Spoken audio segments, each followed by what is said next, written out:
Hello friends, আজকে আমি করব ডিম ভুনা। তো ভাবলাম আপনাদের সাথে আমি শেয়ার করি।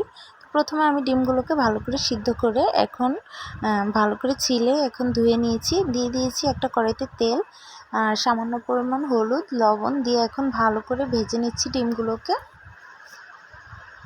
ডিমগুলো ভাজা হয়ে গেলে আমি আরেকটা কড়াইতে দিয়ে দিলাম পেঁয়াজ কুচি, কাঁচামরিচ, দিয়ে দিলাম আদা বাটা, রসুন বাটা, দিয়ে দিলাম সামান্য পরিমাণ পেঁয়াজ বাটা, দিয়ে এখন ভালো করে নেড়ে দিয়ে দিলাম পরিমাণ মতো হলুদ, মরিচ, স্বাদ মতো লবণ দিয়ে ভালো করে একটু কষিয়ে নিয়েছি। কিছুক্ষণ কষানোর পর আমি দিয়ে দিলাম দুটো সিদ্ধ আলুগুলোকে আমি একটু মথে দিয়েছি। দিয়ে এখন খুলছুনের সাহায্যে আরও একদম ভর্তা করে নিয়েছি। নিয়ে এখন মশলার সাথে আমি ভালো করে মেখে নিচ্ছি।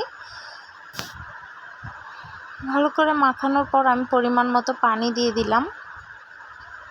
এভাবে ডিম ভুনাটা খেয়ে দেখতে পারেন বাড়িতে, খুবই মজা লাগে, না খেলে বুঝবেন না। তো ফ্রেন্ডস, ফাইনালি আমি ডিমগুলো দিয়ে দিয়েছি। দিয়ে এখন ভালো করে নেড়েচেড়ে কিছুক্ষণের জন্য ঢেকে রাখলাম।